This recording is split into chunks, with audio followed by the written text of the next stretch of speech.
Alright guys, here today's top stories in Watch the World segment. Number 1. We've been told so many times that Ecitizen, especially Teams, has become a crime scene. Now to our own in ukweli. Just listen into this story. My prisoners, criminal friends. Now, it is said that we're living in a criminal enterprise. Ecitizen is actually a crime scene. Now for a third time, nimenyoroshwa na Ecitizen. Now, I was actually trying to pay for annual motor vehicle inspection, and I actually logged on to my Ecitizen account.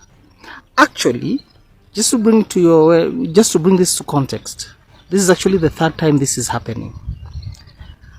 I was like I was saying, I was trying to pay for annual motor vehicle inspection. So I actually logged onto my Ecitizen account, went through the process of application, and it actually brings you the window where you're supposed to initiate payment. I actually initiated payment. I was paying, first time I tried paying na Airtel money. Now what happened is the amount was actually deducted from my Airtel money account. I did not receive an acknowledgement on the Ecitizen platform. I again tried from MPESA. The same thing happened. It was deducted from MPESA, and I didn't get an acknowledgement from on the Ecitizen platform, that is the NTSA Teams. It was that was actually 2 weeks ago. Yeah, 2 weeks ago. And it is actually when it actually came out that expose about 44 billion being lost from the Ecitizen came up. I've tried calling Ecitizen, because I actually called NTSA, and NTSA wakasema then they can actually not because there's no way they actually transact money. Then they actually offer the service. So I've endlessly tried calling. The inaitwaje Ecitizen, your customer service yao. That number goes unanswered. It's highly unfortunate. So honestly, that was 2,100. Nikasema ni sawa, sija recover, but nikasema ni sawa. Today early in the morning, to be precise, I'm talking about 3:17 a.m. I tried to make another payment of the same. Unfortunately, the same thing happened. Nilikatwa do, but right now it's actually 3:30 in the afternoon. Hiyo pesa haija reflect, hiyo pesa haija refundiwa. I still cannot reach the Ecitizen customer service. Huyo jamaa asahau hiyo pesa. Imeenda kwa account ya watu fulani. They are busy doing empowerment with it. That's why we say this is a cartel in leadership. Na watu hawaamini. Second story of the day. I don't know if this is a skit, but it looks very, very realistic. Apparently, some media guy has unearthed Salassia's real father, and they look the same, they laugh the same, but he did abandon him when he was much younger, from the story I'm getting there. I don't want to say too much about it. Here's the tip. Ni baba Peter. Wani baba Peter Sirasia? Tuliwachana na mama yake akiwa na miezi 3. Kama kamezaliwa. Sasa mimi hata Sirasia mwenyewe sasa labda atokee tu angalie sura mwenyewe. Hata nimetoa kofia. Ana miezi 3 kakizaliwa akiwa na 3 months. Kwa sababu kwa baba yake alikuwa na kichwa ngumu, unajua ni Muluya. Sasa huyo ni mtoto yangu.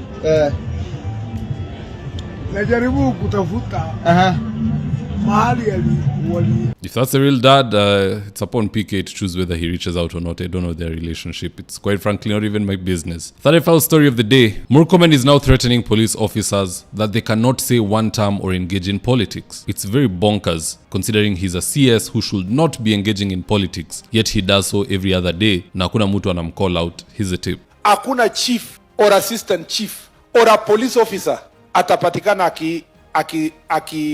akiongea mambo against the government of the day. Hakuna. It is illegal, it's unconstitutional. Tukipata police officer anasema anatusi rais, anaimba slogans ya siasa, ati police officer bado anataka kuserve the government of the day and the country of the day, na anaongea huko ati ako na political right, anaita President Kasongo, ama anaimba vitu ya one term, that police officer or a public servant should be fired immediately. And I'm not saying because of this government, even the previous government and the government to come. Hii government ikiondoka na ingine ikuje, lazima kama wewe uli choose to serve in public service, you must respect the government that will come. Utapika kura penye utapikia na hakuna hata mtu atakuuliza, but you cannot participate in campaigns and you cannot participate in sloganeering. Yours is to understand government of the day, policy of the day, and implementation of that policy.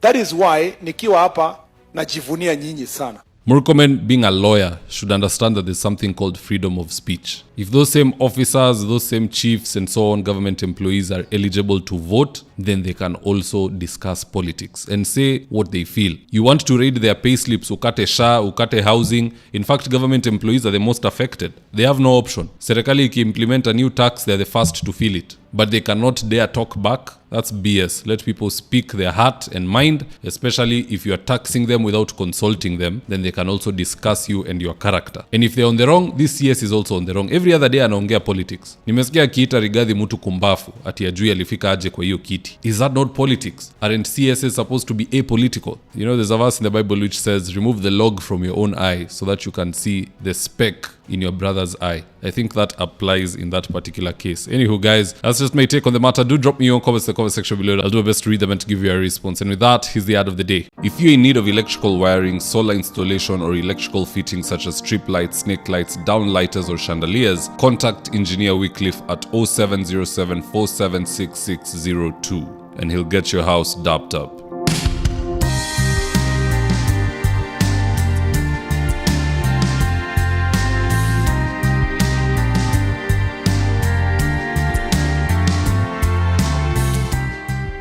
Now, if you're here for the first time, please go on and hit the subscribe button. If you're watching for a different platform, just head on over to YouTube, search for David Wafula. Hit the subscribe button. You're going to be getting a ton of content of this nature. If politics is something you're passionate about, this is definitely the one channel that you really, really need to subscribe to. All right, guys, adios.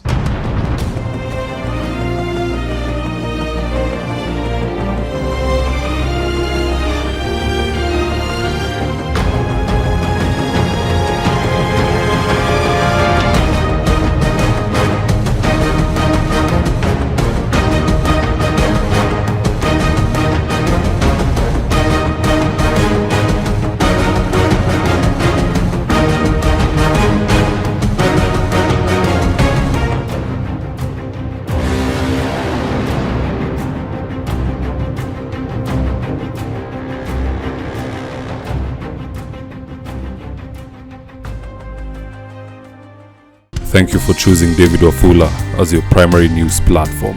We put countless hours in research, recording, and editing. By showing up each and every day to watch our videos, you encourage us to generate more videos for the viewers. We are on a mission to inform, educate, and build a better tomorrow. To our thousands of followers in a world full of presidents, kings, and queens, you are the real gem. Adios.